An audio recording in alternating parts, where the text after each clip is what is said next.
Appreciate you hitting the button. Welcome to the How to Hustle podcast with Hank. This is episode 28. Take two. Follow me on Instagram and Twitter at I am Hank. Started off with the same announcements as always. GFT Radio Network, Tuesdays at 2. Wednesdays, the Kickback app. That's 8 a.m. and 8 p.m. Central Standard Time. Then we have Eastern Standard Time for the rest of the shows. My bad, y'all. Thursdays, 12:30, WTNUphilly.com. I Say Podcast Radio Network, 10 a.m. on Fridays. West Coast, what's going on out there? I need something out there, West Coast. International Hype is the hashtag, you know what I'm saying, and the movement. All right. Special guest for episode 28. Introduce yourself now. Hey, guys. It's your girl, Sunny D. GFT Radio's only lady, so. Uh-oh. Who's having sex with Sunny? Friday. Nobody's having sex with Sunny. I'm not even going to go there. I'm about to say something, but I'm not even going to do it. We'll get into that a little later. That was just what they call a tease in the business. You know what I'm saying? That's what we call a tease in the business. Okay. This is the topic me and Sunny is going to get into. This came out of us talking one out on those Monday episodes. We do those Monday on YouTube and Facebook page and Twitch and all over the GFT Radio Network. You'll find us there every Monday. Hashtag join the conversation. But this came out, me, Sonny, and Willie. Shout out to Willie. You know, he's locked in and listening. Yeah. This came from us having a conversation about judgments. We were having a conversation about friendships and why are judgments a bad thing is the topic that we're going to tackle today. Sonny, you take it first. So, I know we've talked about is judgment a bad thing? And I don't necessarily think it's a bad thing. I think it's actually depending on the type of situation that you're in, it could be a good thing.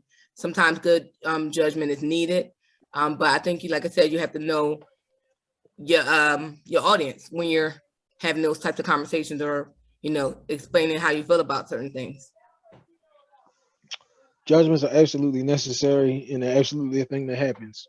Every single time that you meet somebody, every time I meet somebody, they go, oh, damn, he's fat.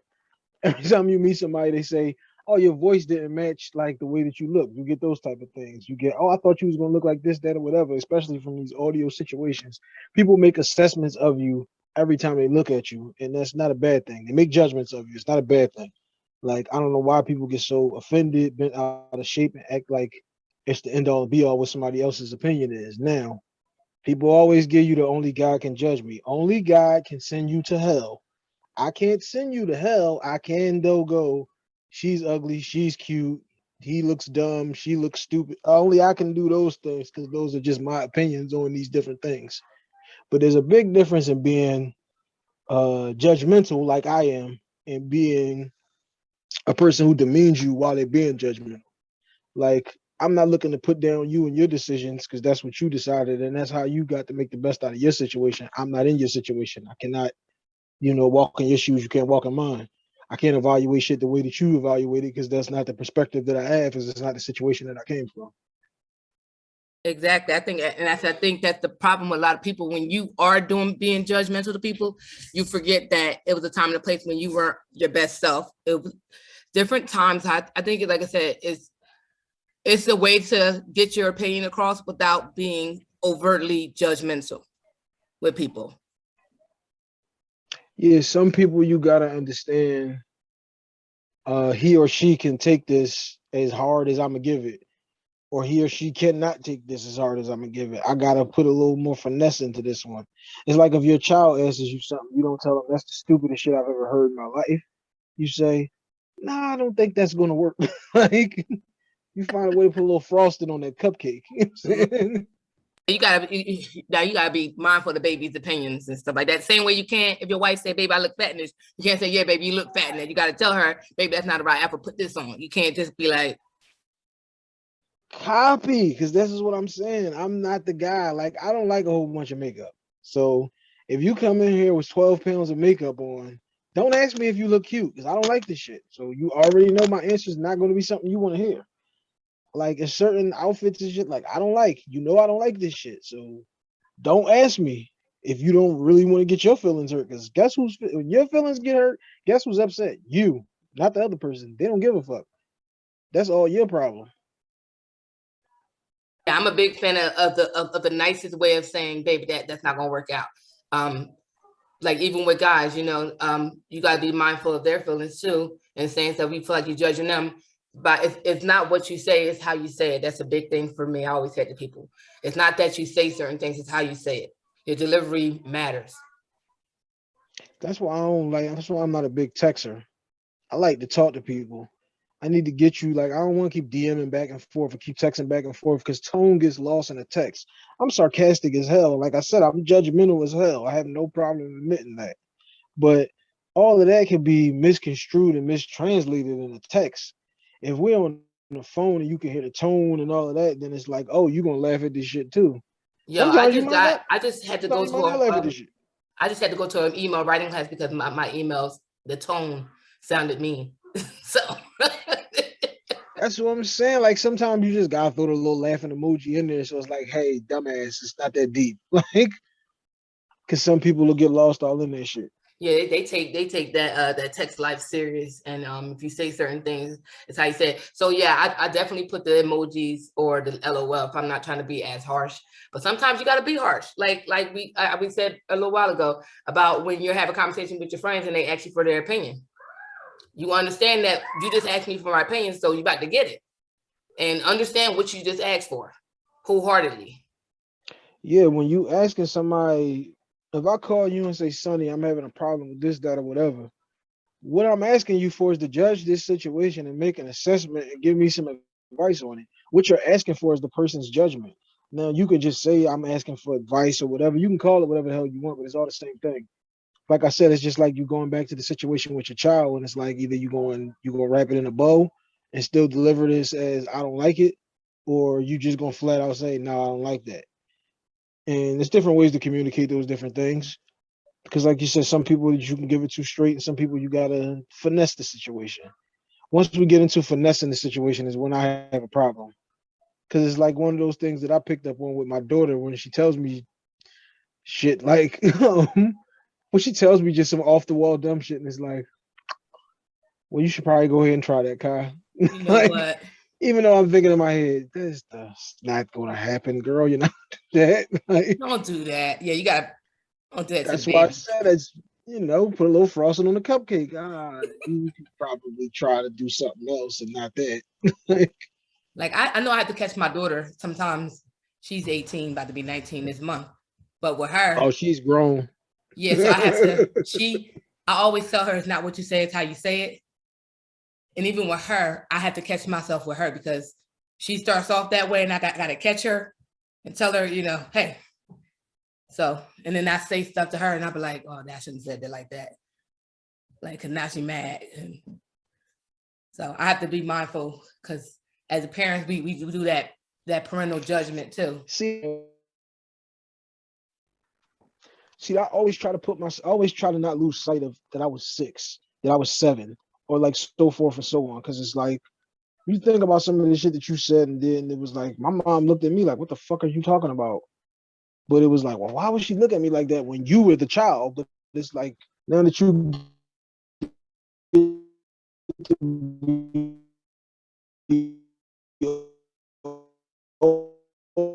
older, it's like I don't want to ever connection.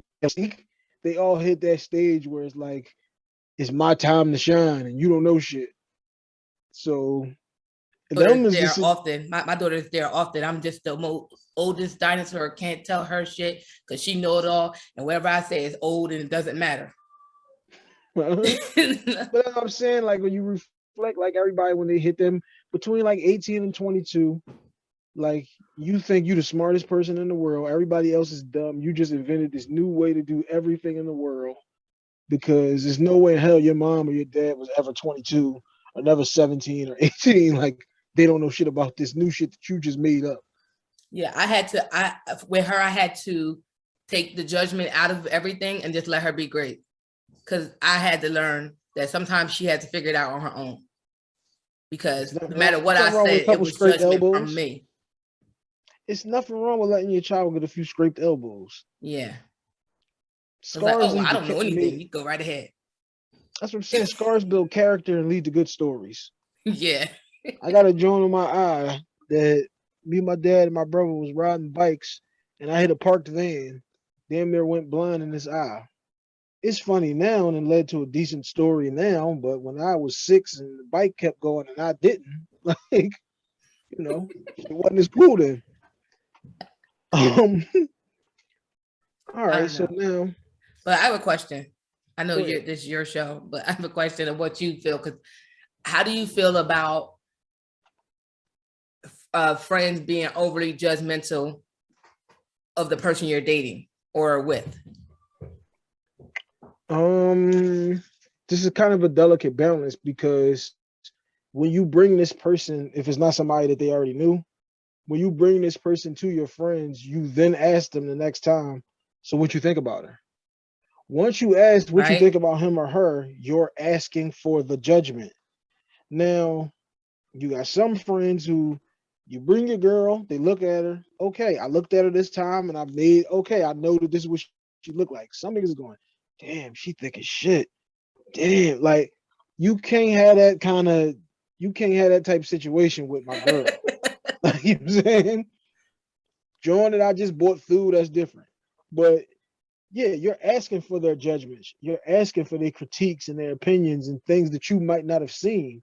Because when it's hard to look inside your situation When you in without it. being, yeah, when you're in it. It's easy to look inside from the outside, but it's hard to look on inside and inside. Like, that's harder to do. Yeah. So And when you're especially in when those you situations, get, because I don't know how you, well, I'm assuming you guys do the same thing. We talk to our friends about relationship shit to an extent. And when you engulf them in the good, the bad, and the ugly, more so mostly the bad, their judgment is at a higher level. episode 27 of the How to Hustle podcast behind is based on why does marriage work? And the crux of the conversation that we just had is you never let people inside your relationship. I got married and 2 minutes after I got married, my cousin grabbed me and said, you keep niggas out of your business. Niggas includes everybody. The reason why you don't put all your relationship shit into other people is because they weaponize your relationship problems Amen. and they turn them into things to use against you.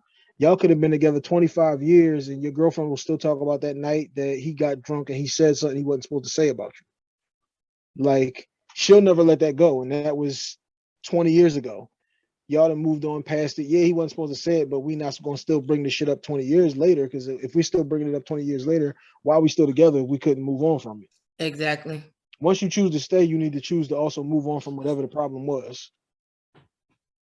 And that's the thing. I think that's the problem with I know me, I'm an overshare.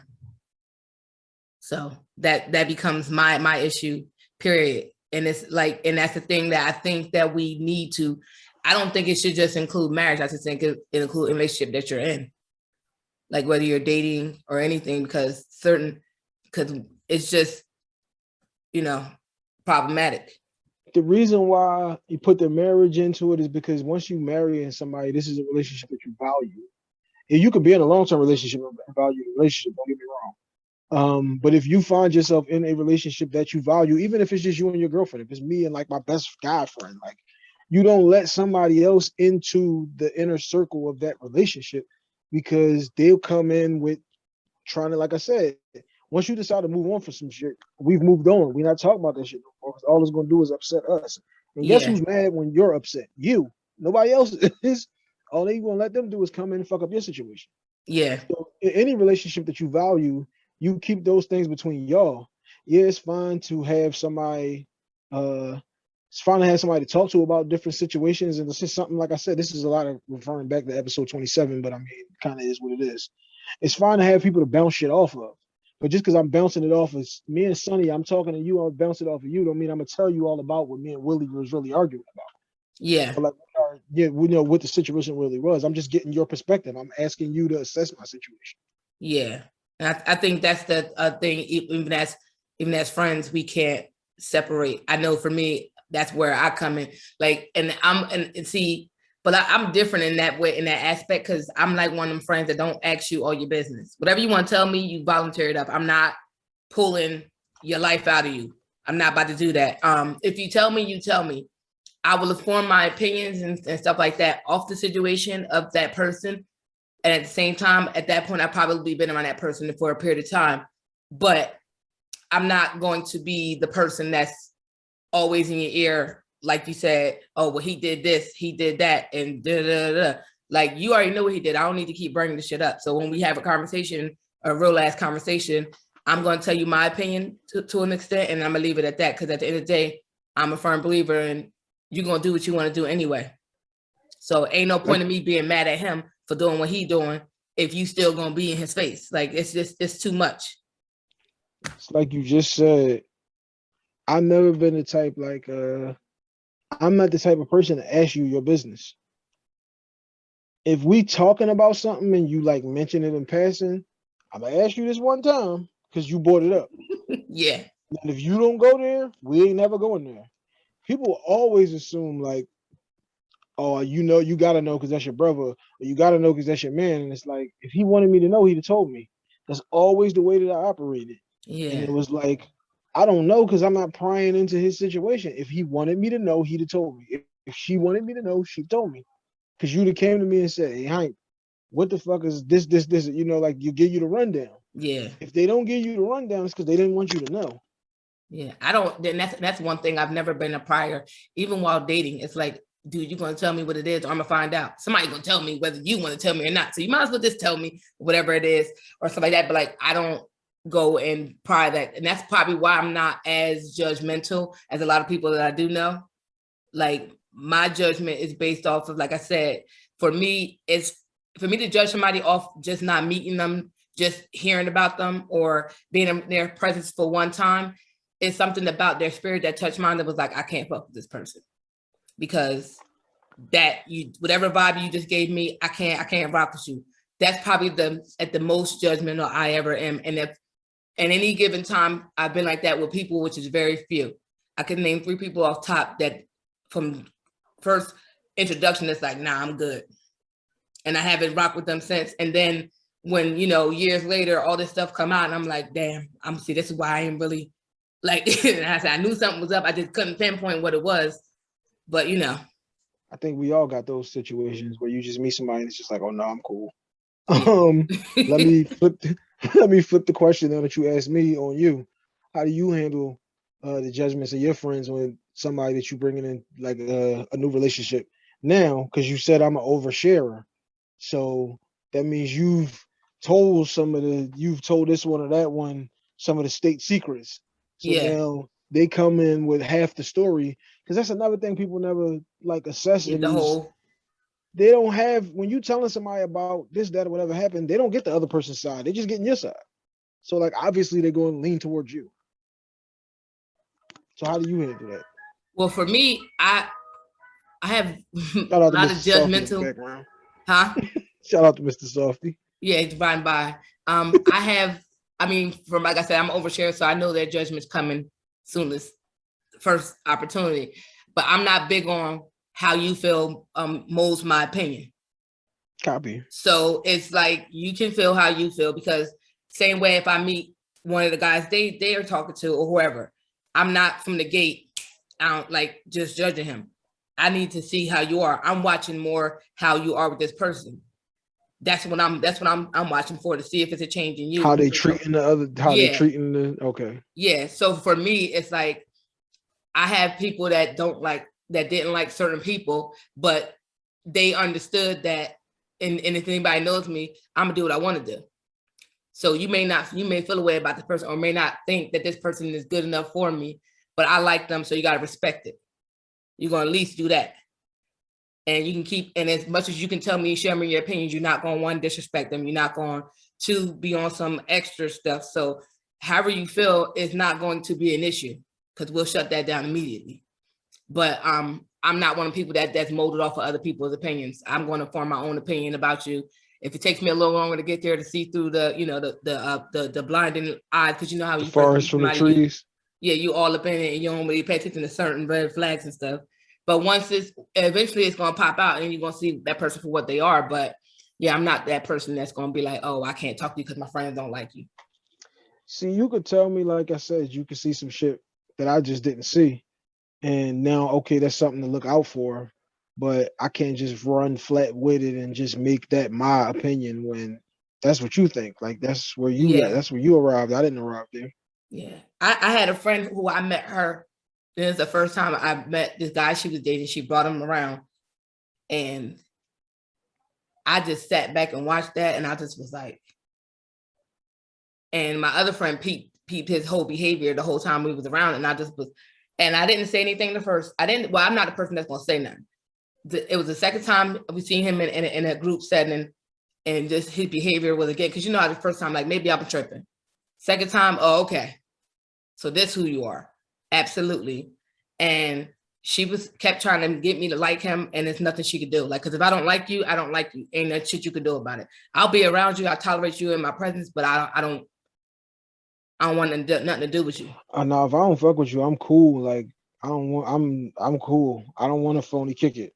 No, but that was but I understood that was like somebody that was a really close friend. So I understood that this is who you choose to deal with. And that's perfectly fine. And then like, I'm one of the people that if I don't like you, oh, you're going to feel it.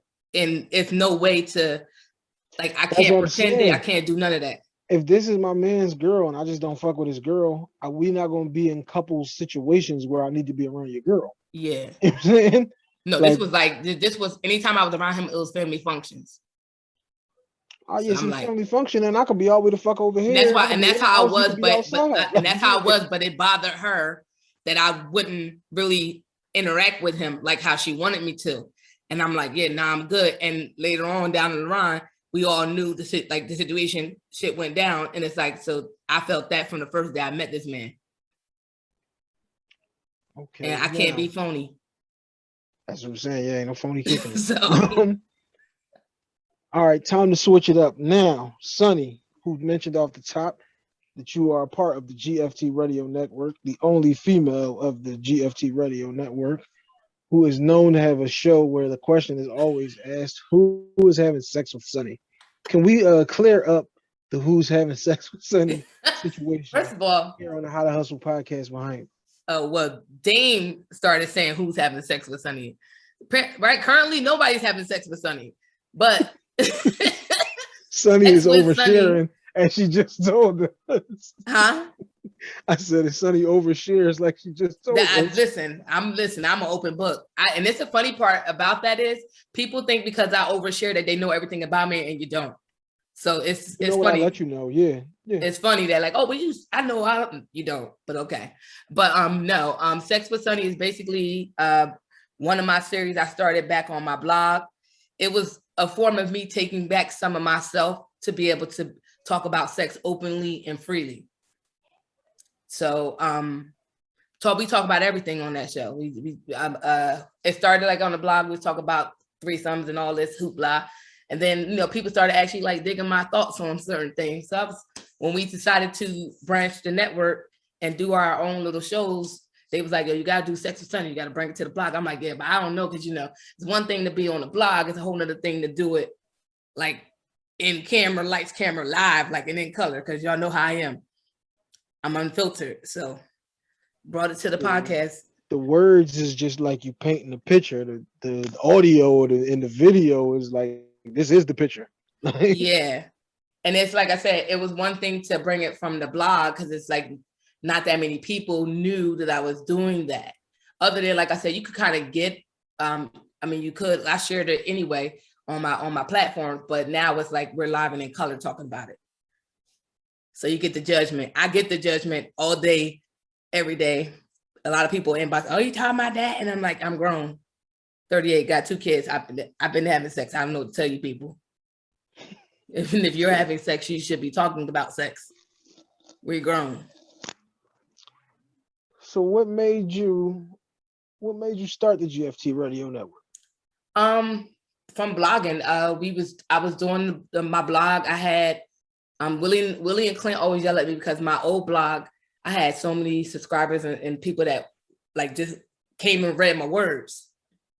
So switched. I decided, let me stop doing that. I don't know why I deleted the page, and I started to start a podcast because I felt like, people liked my opinions and my thoughts on certain things.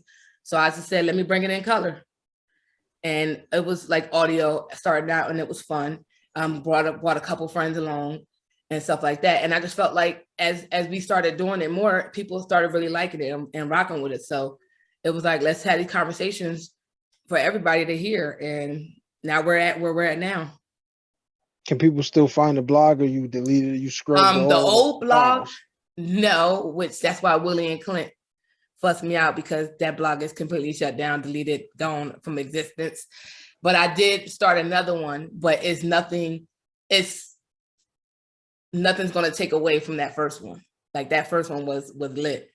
I mean, you got to do that same groundwork. You can't start off on third base. You got to get there now. But see, that was when I was much younger, had a whole lot of free time, didn't have a second kid and all that. So I did bring some of the material back from my old blog to my new one, but I ain't even gonna lie, like I haven't really been able to get to the new one like how I was with that one. Well, this is two different stages in life. Like you said, one child to two children is a totally different situation. Like you go from two people to worry about, three people to worry about. Yeah. Like is a totally different situation. Yeah. But are you still currently doing the blog? Yes, I'm still. Is there anywhere where the people can find your blog? Should I say? So coincidentally, it's named unreservedlyme.com, because that's what it is. I'm still doing it. I post not as often as I should, or as often as I would like to, but it is post on there. I still overshare there. So if you want to know anything about me, go there, because it's Overshares Anonymous right there in your face. Overshares Anonymous. All right. Sonny, appreciate you for coming on the How to Hustle podcast with Hank. Thank Episode, you. What is this one? 28, I believe. Yeah. 28. I'll see you on Monday when we jump on #join the conversation. Make sure y'all subscribe to the YouTube channel at GFT Radio Network. Yes. Also subscribe to the YouTube channel of the I Say Podcast Radio Network. Got a lot going on, y'all. Yeah, he got a lot going on. He over here, Brandon. International Hank, not just a hashtag. This is a way of life. Shouts out to Sonny. Appreciate you for coming on episode 28. We are out.